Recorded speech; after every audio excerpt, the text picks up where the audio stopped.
I have a couple of Twitter handles. One is at DBT Path, the other is at Healing from BPD. That's my more popular one that I tweet on more often.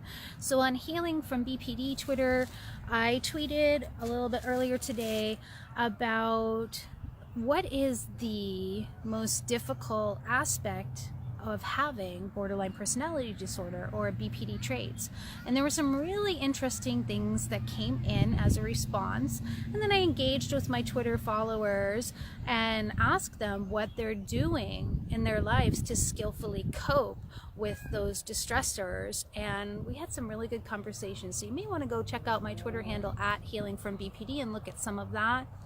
But for now, one of the recurring themes that I see when I ask this question, and it's not uncommon with BPD, is trying to fill up an empty space that is felt inside.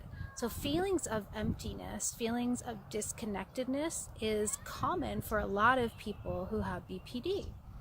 And before we come to really get in touch with what's going on and begin to make a commitment to skillful living and using some of the skills we can learn in DBT, oftentimes there are behaviors like spending or overeating, undereating, or alcohol, drugs, something, reckless sex, whatever it might be. It might be thrill seeking to the point that it's interfering with your life.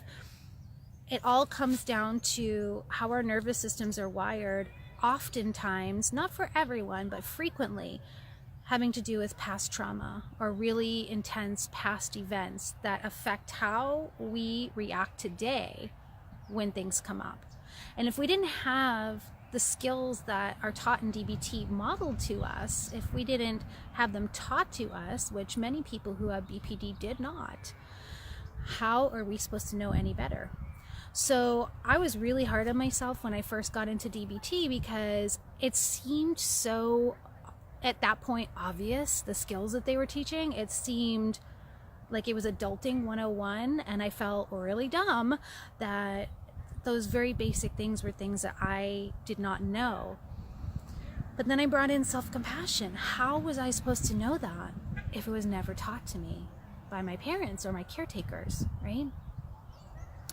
In my personal situation, I was fortunate enough to have some experiences with adults who were skillful. And this was pre-DBT, before DBT existed. And I was in a group home in my teen years. And so I learned some emotional coping skills there. But it wasn't until my early 30s that I found out about BPD and BPD traits being a part of what was going on for me, and started studying DBT. And the concepts look so simple, but it did take practice, and I gave myself that compassion, that self-compassion that I encourage you to give yourself. If you're not coping effectively because you never learned, how are you supposed to know? One of my favorite quotes is from Maya Angelou, and she says, "When you know better, you do better." So to me, as I began to learn DBT skills, then I felt this sense of accountability and this sense of wanting to do better because I knew better. I had tools, I had skills. So beginning to implement those is when I started to see a difference in my life, and dealing with urges and dealing with self-sabotaging behaviors or the urge to act on them, and starting to regulate what was going on for me emotionally so that I could achieve my goals of being in a healthy relationship, of maintaining work, of dealing with health issues, all kinds of things that I couldn't do before. I could for a certain amount of time, and then I would fall apart and have a breakdown before DBT. But with DBT and some of the other things that I teach in my course alongside with my co-facilitator Catherine Holt, including things on neuroscience, the nervous system, somatic health, so body interacting with emotional and mental well-being, I've been able to push through and no longer meet the diagnosis for borderline personality disorder, which is kind of, I was going to say crazy. When you think about it, there aren't very many serious mental illnesses that you can say you can meet the criteria, have that diagnosis, and then after a certain amount of time, through doing some work, you could go back and no longer meet the criteria. You could still have traits, but they'll say, oh, you don't meet the criteria for BPD. That happened for me. It's happened for other people I've known. It's happened. Some of my students have told me that when they've gone back to their psychiatrist after studying DBT and doing a one-on-one work with their therapist, that they were told they no longer met the criteria.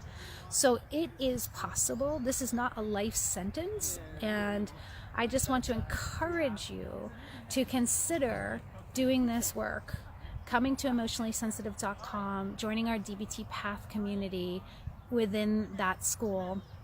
So once you sign up, you'll get access to a closed Facebook group and a student portal and be part of the community.